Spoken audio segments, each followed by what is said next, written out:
Hello, everyone. Happy New Year. I'm Beth Barany, your host of How to Write the Future podcast.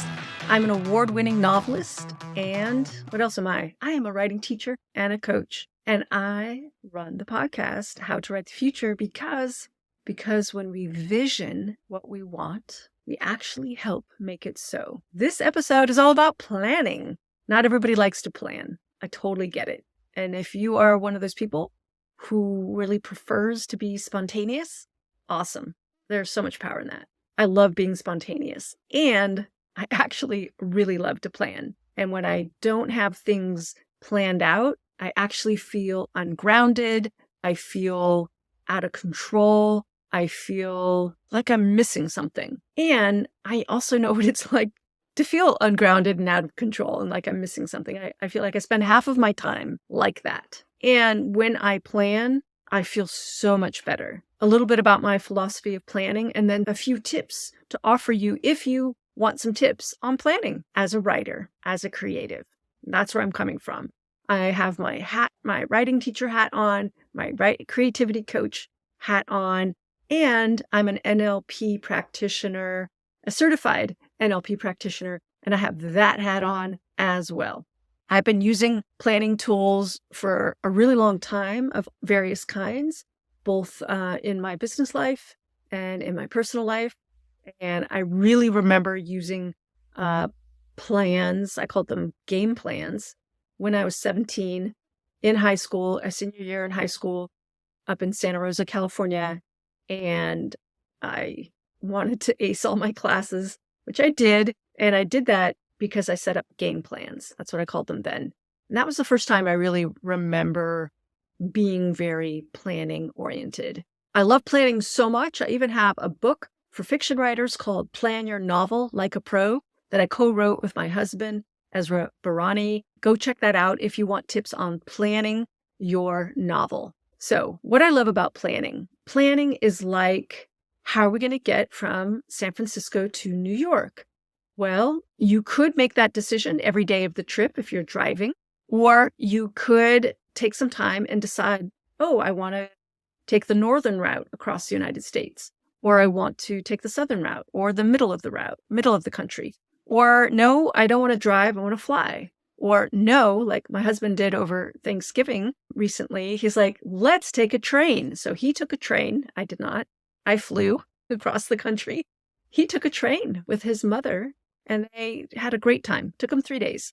So my point is, when you think about where you want to go and you think about how you want to get there and you spend some time on those two things, that's planning. So for 2024, what is your big heart goal? Like if you can have anything that you wanted and there you are on December 31st, 2024, and you're looking back over the year and you're like, wow, I did it. What is that one thing? Above all, above everything, and come from the heart. Really come from a place, what you truly desire.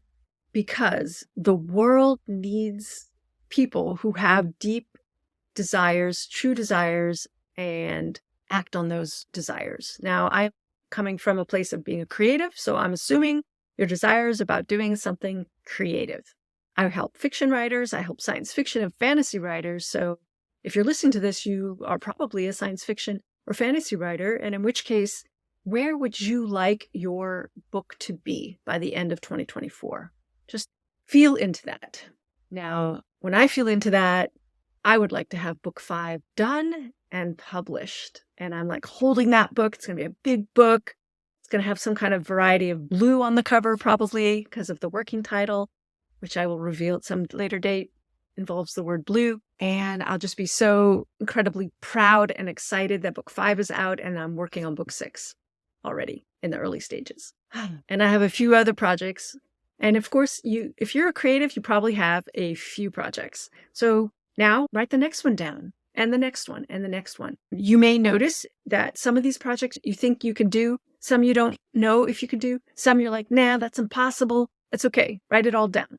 First you write it down, then you cull your list. I notice I have a pretty practical bent, but even I will put things 12 months out and it's unreasonable, but I don't care because I want to keep an eye on it. And I'm like, miracles can happen. Maybe that big thing can get done. But I've also been working long enough as a novelist to know that what I can and cannot do. And I'm not always right. So pick that one big audacious goal for the end of 2024. I realize that I am giving you some tips, but I also want to share with you a little bit about my process too. Not so that you have to do it my way. There's so many ways to plan. Oh my goodness. Everyone's offering workshops and how to do it. So you may want to bring in lots of different ways to find what works for you. I'm not here to teach you today a process. I am just inviting you to start visioning for what you want. So think about your goal and how you want to get there. So let's talk about how you want to get there. When it comes to writing fiction, editing, marketing, publishing, all of it, something I invite you to think about is who is going to be walking the path with you. Friends, critique partners. Are you taking a class? Are you working with a coach? Are you working with an editor? Are you following along people's social media channels to be alongside with them, like your buddies, your cohorts? So what is your support for the year? Also think about, when you think about how you're going to get there, as a writer, we sit down and we write. So is your writing environment the way you want it? Do you have a place where you can write? Do you have a routine? Do you need to establish a routine for writing? It's our daily behaviors that allow us to be writers. So you need to create a daily routine that works for you. Do you need to tweak that daily routine? You know what? It doesn't have to be every day. It can be one day a week if you're just starting out and you're just building the practice, the muscle. It could be 2 days a week. I write about 4 to 6 days a week. Like normally it's 4 days a week. And then when I'm ramping up toward a deadline, it usually goes up to 6 days a week. I don't write every day. And I don't give myself crap for not writing every day either. If I happen to skip a day because something happened, or I got distracted, or I got excited about another project that I put at the same time I normally work on my book, that's okay.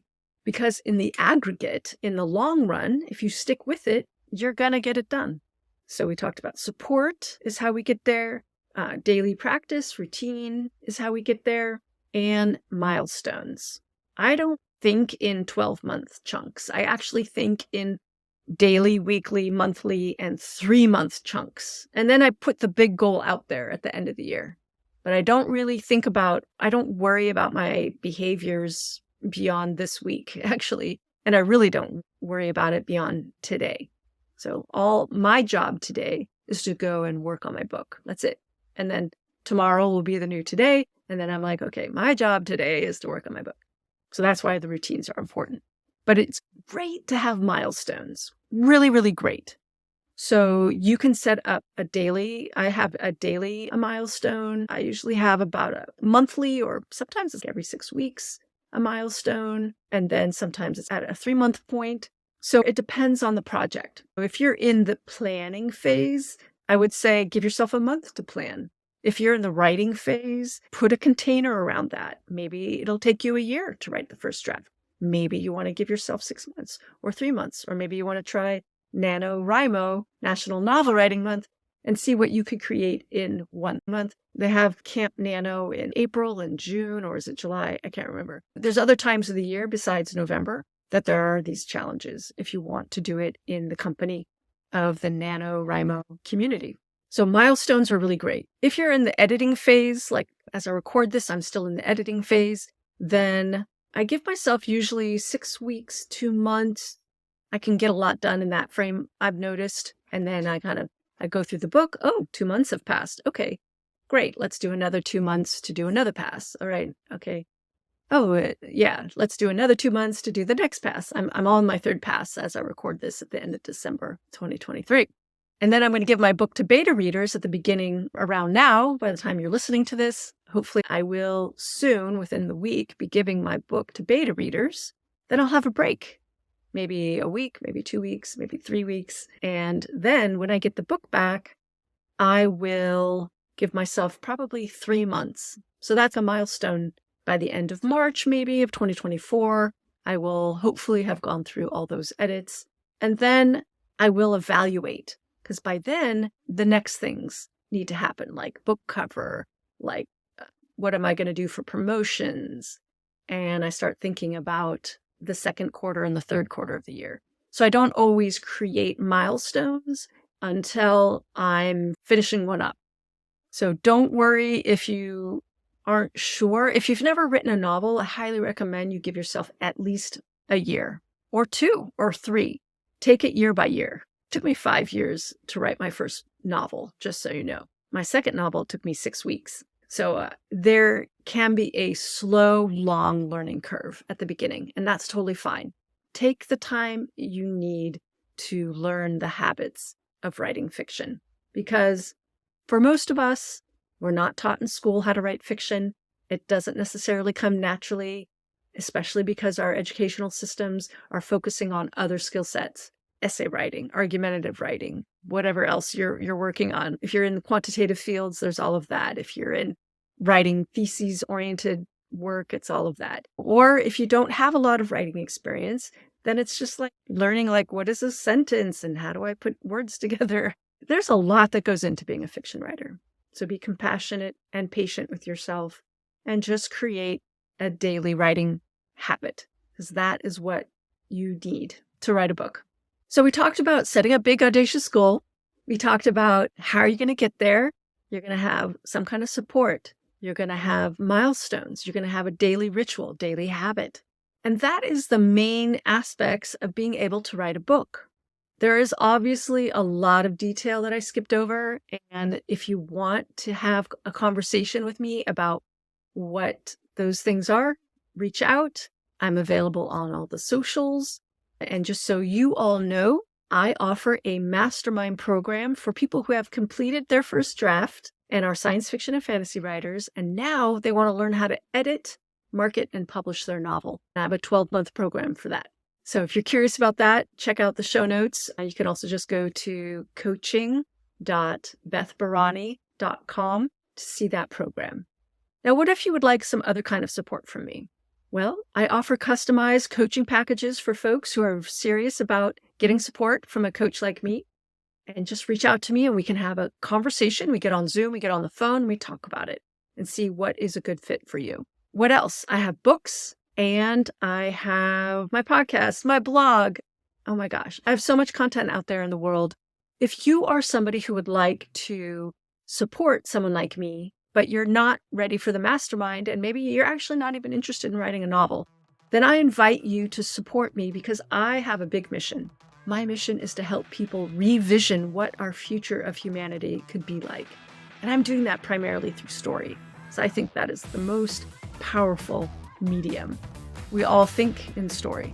So if you would like to buy me a coffee, you'll see the link in the show notes on how to do that and donate to the cause that I have. And I also want to tell you that anybody, I am serious, anybody who's serious about wanting to write fiction can do it. You need perseverance and you need to be willing to go deep. Go deep into your heart, be curious about the world, be always learning. And if you're listening to me from anywhere around the world and you would like help and tips, please reach out. I'm happy to help folks through a DM or an email. I have tons of ready-made advice for you. If you don't know how to wade through all this advice, or you're like, oh my gosh, your blog, you have so much stuff, and just reach out and I'll point you in the right direction. I want to help everybody who wants to write science fiction and fantasy. Everybody. And if you don't have the means to spend any money, there are so many amazing resources out there. I'm happy to point you in the right direction. It's thrilling, the age we live in. It's scary. It's overwhelming. It's frankly amazing. And there's so much more choice today that many of us have.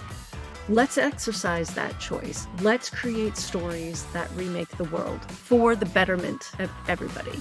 So that's my mission, everyone. If you want to get on board, like, subscribe, support me, buy a coffee. And another way that you can help me is tell your friends about this podcast. Tell your friends about my books, my fiction, my nonfiction. Spread the word. That means the world to me. All right, everyone. Happy New Year. Happy 2024. It's so weird saying that because I am recording this in 2023. But I've just now went into the future and I said, Happy New Year.